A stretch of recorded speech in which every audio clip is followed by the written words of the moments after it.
Hello students, आज आपण शिकणार आहोत इयत्ता 10वी मराठी अक्षर भारती या पुस्तकातील धडा क्रमांक 8 ऊर्जा शक्तीचा जागर.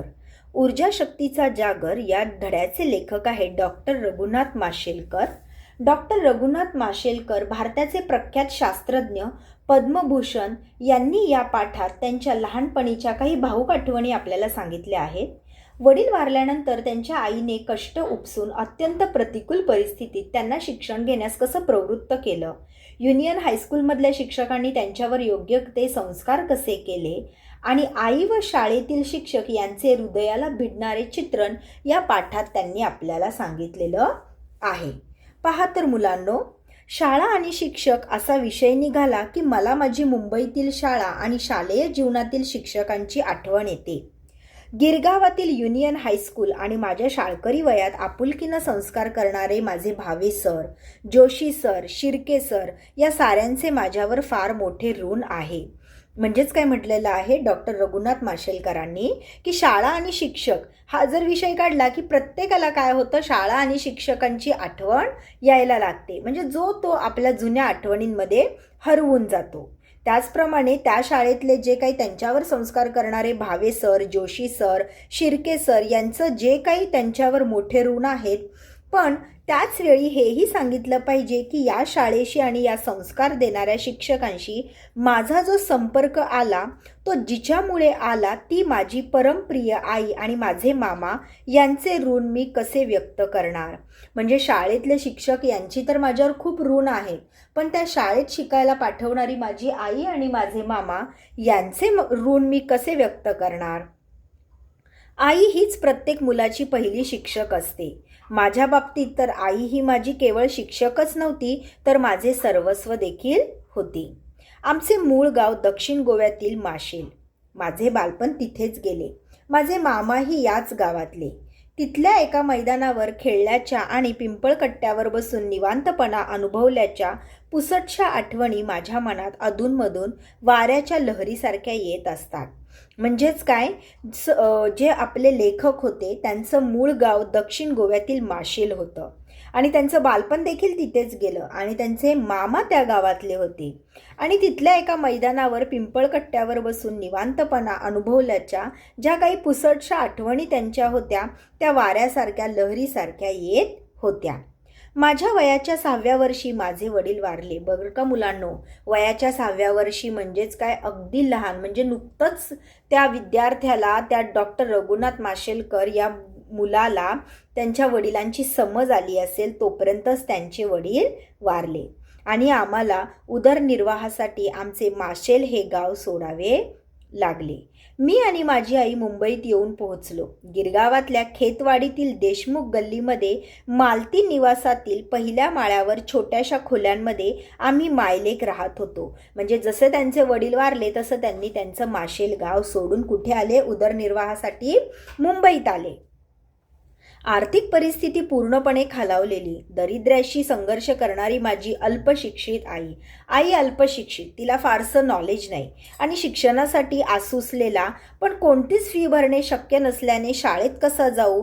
म्हणजे लेखकाला शिकायची खूप आवड होती, पण वडील वारल्यामुळे आणि उदरनिर्वाहासाठी ते आल्यामुळे त्यांच्याकडे फारसे पैसे नव्हते आणि फी भरणं शक्य नव्हतं, पण शिकण्याची आतुरता मात्र भरपूर होती. असे प्रश्नचिन्ह घेऊन वावरणारा मी. त्यावेळचं वातावरण हे असं होतं. पण माझ्या आईनं धीर सोडला नाही, ती खचली नाही. वेगवेगळी कष्टाची कामं ती करत होती. त्यातच माशेलहून मुंबईत आलेले माझे मामाही मदतीला आले. त्यांच्यामुळे मला खेतवाडीतील प्राथमिक शाळेत प्रवेश मिळू शकला. ही शाळा होती महापालिकेची. माझ्याप्रमाणे शाळेचीही परिस्थिती बेताचीच होती. आता महापालिकेची शाळा म्हणजे प्रायव्हेट शाळा नाहीच, तर त्या शाळेची परिस्थिती देखील माझ्यासारखी बेताचीच होती. पण इथले शिक्षक मात्र मनानं खूप श्रीमंत होते. पायात चप्पलही घालायला नव्हती अशा परिस्थितीत माझी शाळा सुरू होती. म्हणजे शाळेला लागण्यापुरतं साहित्य फक्त, पायात लेखकाच्या चप्पलही नव्हती. वयाच्या 12व्या वर्षापर्यंत मला अनवाणीच राहावं लागलं. म्हणजे चप्पल ही 6 वर्षाचे असताना त्यांनी मुंबईत आले तेव्हापासून ते वयाच्या 12 वर्षापर्यंत म्हणजे 5 ते 6 वर्ष लेखकाला चप्पलही नव्हती, अनवाणीच राहावं लागलं. शालेय शिक्षण पूर्ण केल्यानंतर जेव्हा हायस्कूलमध्ये प्रवेश घेण्याची वेळ आली त्यावेळी तर आणखी एक मोठं संकट समोर आलं. त्यावेळीची हायस्कूलची प्रवेश फी 21 रुपये होती. कळलं का मुलांनो? म्हणजे काय जमाना होता की हायस्कूलची फी 21 रुपये होती आणि लेखकाकडे ते भरण्या इतके पैसे देखील नव्हते. पण आमच्याजवळ एवढे पैसे कुठून येणार? प्रवेश फी भरणं शक्य नसल्यामुळे आता माझे शिक्षण थांबणार असं मला वाटू लागलं. पण माझ्या आईने धीर सोडला नाही. आजूबाजूच्या बिराडातील काही कामं करून तिने पैसे जमवण्यास सुरुवात केली. त्याच वेळी तिच्या परिचयातील एक माऊली मदतीला धावली आणि माझ्या प्रवेश फीची व्यवस्था झाली. आजूबाजूला जी बिराडं होती म्हणजेच जी काही राहणारी जोडपी होती, ज्या काही फॅमिलीज होत्या, त्यांच्याकडे आणखी काम करून तिने काय केली, मुलाच्या हायस्कूलच्या फीची तयारी केली आणि त्यातच एक माऊली देखील त्यांच्या मदतीला आली आणि प्रवेश फीची व्यवस्था झाली. पण तोपर्यंत गिरगावातील त्यावेळच्या नामांकित शाळांमधले प्रवेश बंद झाले होते. म्हणजे लेखक त्यांची फी जमा करेपर्यंत तोपर्यंत प्रवेश बंद झाले होते. अखेर युनियन हायस्कूलमध्ये मला प्रवेश मिळाला आणि माध्यमिक शिक्षणाचा पुढील टप्पा सुरू झाला. अनेक अडीअडचणींमधून मी जमेल तेवढा अभ्यास करत होतोच, पण छोट्याशा खोलीतील जागा अपुरी पडायची. म्हणजे लेखकाला स्वतःला शिक्षणाची आवड होतीच आणि ते काय करत होते, जमेल तेवढा अभ्यास करतच होते, पण त्या छोट्याशा खोलीतील जागा देखील अपुरी पडायची. अभ्यासाला पूरक वातावरण नव्हते, मात्र त्या वातावरणातही मी जिद्दीने अभ्यास करत राहिलो आणि परीक्षेत चांगलं यश मिळवलं गेलं. या युनियन हायस्कूलमध्ये शिक्षक त्यांची सेवाभावी वृत्ती, म्हणजे शिक्षक सुद्धा असे ना विद्यार्थ्यांनो की त्यांची सेवाभावी वृत्ती म्हणजेच काय, शिकणाऱ्या मुलाला जेवढं त्यांना प्रयत्न करता येईल तेवढे प्रयत्न ते करून मदत करायचे. विद्यार्थ्यांना शिकवताना त्यामध्ये त्यांचे स्वतःला झोकून देणे, म्हणजे शिक्षक जे टीचर्स होते तेच पूर्ण एफर्ट्स लावायचे एखाद्या विद्यार्थ्याला शिकवण्यासाठी. आणि निरपेक्ष भावनेने केलेले मार्गदर्शन, यामुळे माझ्या केवळ शालेय अभ्यासाचाच पाया पक्का झाला असं नाही, तर आयुष्याचा पाया देखील पक्का झाला. म्हणजे लेखकाला शिक्षणाची तर आवड होती, परिस्थितीने जरा अडचण येत होती, पण शिक्षणाची आवड होती. पण त्याप्रमाणे त्यांना शालेय शिक्षणात पुन्हा महाविद्यालयाच्या शिक्षणात देखील शिक्षक इतके छान मिळाले होते की त्यांना नुसता अभ्यासाचाच पाया पक्का झाला नव्हता, तर काय झालं होतं, त्यांच्या आयुष्याचा पाया देखील पक्का झाला. शिक्षणाबद्दल एक आंतरिक ओढ वाटू लागली, जवळीक वाटू लागली. आमच्या हायस्कूलमध्ये दर शनिवारी चाचणी परीक्षा घेण्यात येत असे. विद्यार्थ्यांना चाचणी परीक्षा म्हणजे ज्या आता तुमच्या युनिट टेस्ट होतात त्याला काय म्हटलं जातं, चाचणी परीक्षा. आमचं हायस्कूलही गरीबच होतं, त्यामुळे उत्तरपत्रिका घरून न्यावी लागायची. काय झालं, आमचं हायस्कूलही गरीब होतं, म्हणजे शाळा देखील अशा गरिबीच्या परिस्थितीत होत्या की उत्तरपत्रिका आन्सर शीट देखील मुलांना घरून न्यावी लागायची. पण काय होतं, शिक्षणाला खूप महत्त्व होतं आणि शिकवणारे शिक्षक हे पूर्ण स्वतःला झोकून देऊन काय करायचे, विद्यार्थ्यांना शिकवायचे.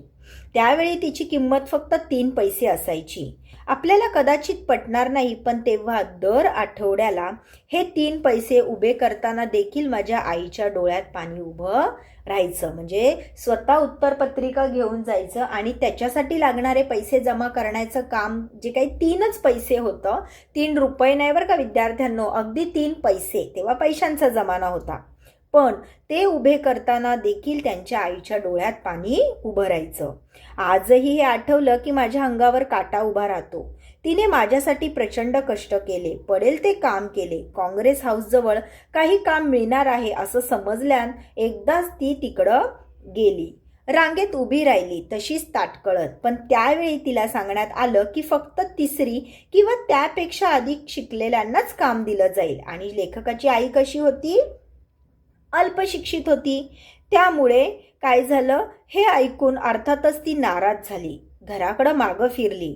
त्याच वेळी तिनं ठरवलं की मी माझ्या मुलाला खूप शिकवीन, कारण तिच्यात काम करण्याची जिद्द होती. पण शिक्षण अपुरं पडल्यामुळे तिला काय झालं, ते काम मिळालं नाही. आणि त्याच दिवशी तिने ठाम ठरवलं की मी माझ्या मुलाला शिकवीन, त्याला न शिकल्यामुळे कोणत्याही अडचणी येऊ नयेत, कारण शिक्षणाशिवाय या जगात मान नाही.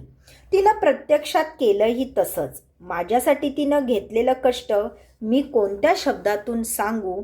कोरे पाठकोरे लिहून उरलेले कागद ती एकत्र जमवायची आणि त्याच्या वह्या करून द्यायची. अखंड पेन्सिल मला मिळणं अवघड होतं. म्हणजे आत्ता मुलांच्या कंपॉस बॉक्समध्ये पहिली गोष्ट मुलांकडे कंपॉसच खूप असतात, त्याच्यात पेन्सिल खूप असतात. पण त्यावेळी लेखकाला काय कशाची अखंड म्हणजे पूर्ण पेन्सिल देखील नसायची, काही अर्धे तुकडे असतील. त्यामुळं जेमतेम हातात धरता येईल अशा पेन्सिलनेच लिहावं लागे. याच हायस्कूलमध्ये मला भावे सर भेटले. ते आम्हाला भौतिकशास्त्र शिकवत. विज्ञानातील हा विषय शिकवताना त्यांनी केवळ शास्त्र शिकवलं नाही, तर त्या विषयाची गोडी देखील लावली आणि त्याचबरोबर जीवनाचं फार मोठं तत्त्वज्ञान शिकवलं. एके दिवशी शाळेत त्यांनी एक प्रयोग करून दाखवला. भिंगाच्या साहाय्यानं सूर्यकिरणांची शक्ती कागदावर एकत्र केल्यास कागद जळतो. भावे सरांनी कोणता प्रयोग करून दाखवला लेखकाला? तर भिंगाच्या साहाय्यानं, जे तुमचं मायक्रोस्कोप असतं, भिंगाच्या साहाय्याने सूर्यकिरणांची शक्ती कागदावर एकत्र केली तर कागद देखील जळतो. आणि माझ्याकडे बघून ते म्हणाले, माशेलकर, तुमची ऊर्जा शक्ती एकत्र करा, काहीही जाळता येईल. ऊर्जा शक्ती एकत्र करा म्हणजेच काय? तुम्ही ठाम ठरवा, तुमचे सगळे एफर्ट्स लावा, सगळी ऊर्जा शक्ती एकत्र केली तर तुम्हाला काहीही करता येईल. मी हे नाही करू शकत, ते नाही करू शकत, अशा गोष्टींची गरजच उरणार नाही. एकीकडे मला एकाग्रतेचा मंत्र मिळाला आणि दुसरीकडे विज्ञान देखील समजलं. या ऊर्जा शक्ती एकत्र केलं की काही करता येईल हे जेव्हा भावे सरांनी सांगितलं तेव्हा लेखकाला समजलं की जणू मला एकाग्रतेचा मंत्र मिळाला. म्हणजे मी जर ठरवलं तर काहीही करू शकतो. आयुष्याचं फार मोठं तत्त्वज्ञान मला भावे सरांच्या या शिकवणीतून गवसलं. त्यांना मी कसा विसरू शकेन? भावे सरांप्रमाणेच माझ्या शालेय आणि पुढील शैक्षणिक जीवनात जोशी सर, शिर्के सर, श्री मालेगावला या सर्वांनीच माझ्या व्यक्तिमत्वाच्या जडणघडणीसाठी उत्तम मार्गदर्शन केलं आणि संस्कार देखील केले. म्हणजे मला नुसतं शास्त्रज्ञ म्हणजे नुसतं हे ज्ञान ते ज्ञान नाही, तर त्यांनी माझ्या उज्ज्वल भविष्यासाठी, माझ्या व्यक्तिमत्व म्हणजे स्वतः मी घडण्यासाठी योग्य ते मार्गदर्शन देखील केलं आणि माझ्यावर चांगले संस्कार देखील केले. आयुष्याच्या उभारणीसाठी म्हणजे आयुष्यात उभं राहण्यासाठी मला या शाळेने आणि या शिक्षकांनी भरपूर शिदोरी दिली. संघर्षासाठी आत्मविश्वास मिळवून दिला. म्हणजेच लढता यावं, संघर्ष, कष्ट हे केलंच पाहिजे, स्ट्रगल हा केलाच पाहिजे, पण त्याच्यासाठी आपण कॉन्फिडंट असलं पाहिजे. आत्मविश्वास मिळवून दिला, हरून जाता कामा नये, जगण्याचं भान दिलं. आजही फिरून ते शाळेचे दिवस आठवताना एकीकडे प्रचंड दारिद्र्याचा सामना करतानाचे क्षण न क्षण आठवतात आणि त्याचवेळी माझी आई, माझे शिक्षक, माझी शाळा हे माझे संस्कार केंद्र डोळ्यासमोर उभे राहते. मी पुन्हा मनोमनी शाळेत जाऊ लागतो. म्हणजे जसं मला काही दिवस आठवले शाळा, माझी आई आठवते, मला माझे शिक्षक आठवतात आणि तेच माझं संस्कार केंद्र होतं. हे पूर्ण माझ्या डोळ्यासमोर उभं राहतं की मी कसा शिकून मोठा झालो. आणि त्याचप्रमाणे मग पुन्हा मनोमनी मी शाळेत जाऊ लागतो. म्हणजे पुन्हा मी ते शाळेचे दिवस आठवू लागतो. समजले विद्यार्थ्यांनो?